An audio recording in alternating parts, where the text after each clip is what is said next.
TV Glow in theaters, and then had gone back to watch World's Fair when I read Miasma, and then again have seen TV Glow actually probably 3 times just to try to root myself in the emotional state of kind of where Chris, my character, starts in the film. And always just loved Jane, and again, as I started to kind of try to absorb some of their mannerisms, I watched a lot of their interviews, and so I became familiar with them as a person, and obviously love. Congratulations, you're awesome.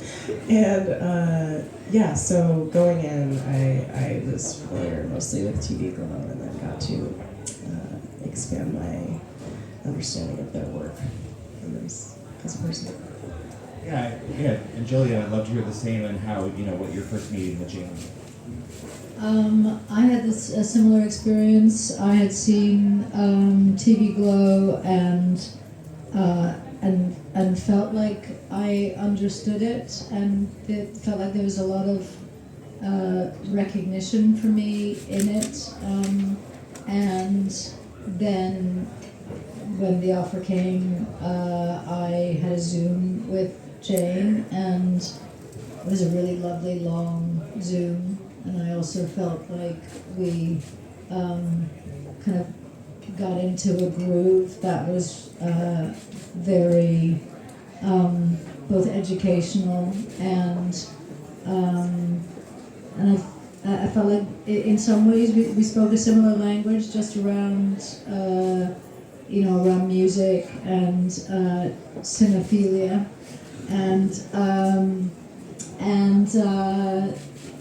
it felt from the very beginning that this was an important thing for me to step into, and it was important that I step into this and be a part of it, and I still feel that way, and I'm incredibly proud of it. Gene, so tell us why these two particular actors were right for these roles. I mean, for one thing, I imagine, just knowing your case, that you must have had a relationship growing up to the X-Files, for one thing. Sure, yeah. I had this, and I told Gillian the story, I think, on our first call together. I started watching the X-Files obscenely young.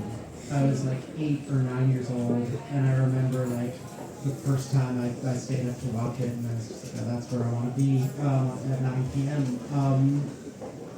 And then because this was before streaming, before even DVD, I would buy the novelizations of the episodes. They would hire, this is kind of a dead art form, the TV novelization.